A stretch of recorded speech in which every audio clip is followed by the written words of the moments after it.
Rapunzel. There once lived a man and his wife who had long wished for a child, but in vain.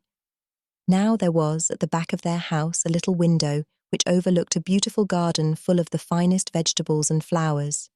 But there was a high wall all round it, and no one ventured into it, for it belonged to a witch of great might, and of whom all the world was afraid. One day that the wife was standing at the window and looking into the garden, she saw a bed filled with the finest rampion, and it looked so fresh and green that she began to wish for some. And at length she longed for it greatly. This went on for days, and as she knew she could not get the rampion, she pined away, and grew pale and miserable. Then the man was uneasy and asked, "What is the matter, dear wife?" "Oh," answered she, "I shall die unless I can have some of that rampion to eat that grows in the garden at the back of our house." The man, who loved her very much, thought to himself, "Rather than lose my wife, I will get some rampion, cost what it will." So in the twilight he climbed over the wall into the witch's garden, plucked hastily a handful of rampion and brought it to his wife. She made a salad of it at once and ate of it to her heart's content, but she liked it so much, and it tasted so good, that the next day she longed for it thrice as much as she had done before. If she was to have any rest, the man must climb over the wall once more. So he went in the twilight again, and as he was climbing back he saw all at once the witch standing before him, and was terribly frightened as she cried with angry eyes, "How dare you climb over into my garden like a thief and steal my rampion? It shall be the worse for you." "Oh," answered he, "be merciful rather than just. I have only done it through necessity, for my wife saw your rampion out of the window and became possessed with so great a longing that she would have died if she could not have had some to eat." Then the witch said, "If it is all as you say, you may have as much rampion as you like, on one condition: the child that will come into the world must be given to me. It shall go well with the child, and I will care for it like a mother." In his distress of mind, the man promised everything, and when the time came when the child was born, the witch appeared, and giving the child the name of Rapunzel, which is the same as rampion, she took it away with her. Rapunzel was the most beautiful child in the world. When she was 12 years old, the witch shut her up in a tower in the midst of a wood, and it had neither steps nor door, only a small window above. When the witch wished to be let in, she would stand below and would cry, "Rapunzel, Rapunzel, let down your hair." Rapunzel had beautiful long hair that shone like gold.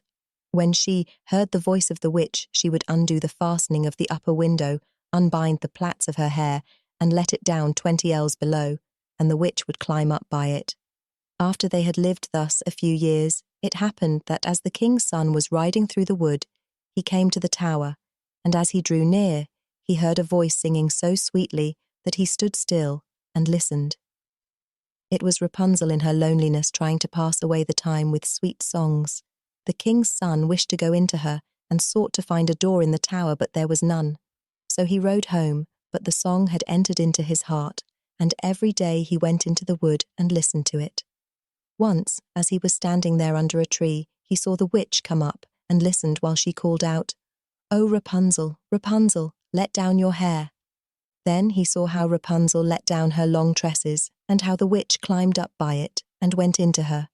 And he said to himself, "Since that is the ladder, I will climb it, and seek my fortune." And the next day, as soon as it began to grow dusk, he went to the tower and cried, "Oh, Rapunzel, Rapunzel, let down your hair." And she let down her hair, and the king's son climbed up by it. Rapunzel was greatly terrified when she saw that a man had come into her, for she had never seen one before.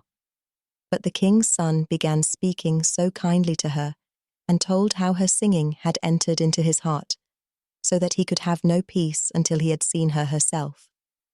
Then Rapunzel forgot her terror, and when he asked her to take him for her husband, and she saw that he was young and beautiful, she thought to herself, "I certainly like him much better than old Mother Gothel." And she put her hand into his hand.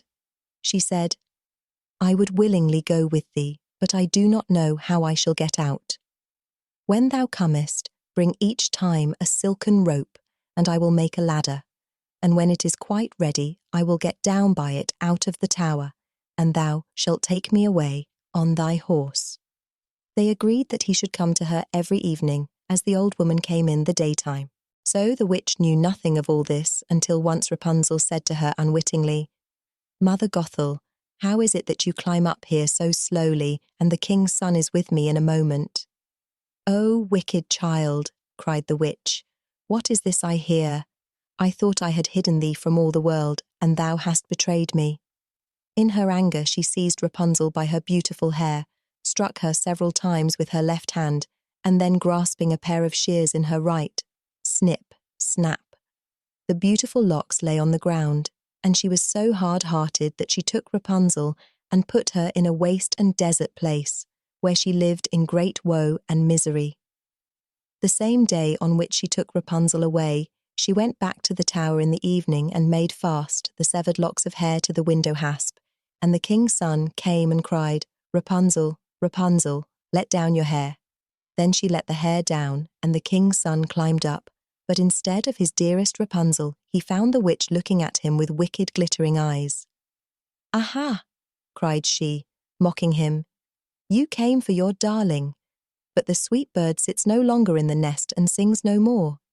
The cat has got her and will scratch out your eyes as well. Rapunzel is lost to you, you will see her no more."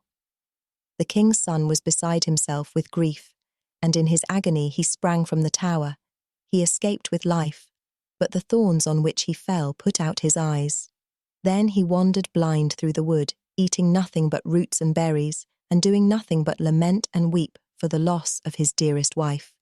So he wandered several years in misery until at last he came to the desert place where Rapunzel lived with her twin children that she had borne, a boy and a girl. At first he heard a voice that he thought he knew, and when he reached the place from which it seemed to come, Rapunzel knew him and fell on his neck and wept. And when her tears touched his eyes, they became clear again, and he could see with them as well as ever. Then he took her to his kingdom, where he was received with great joy, and there they lived long and happily.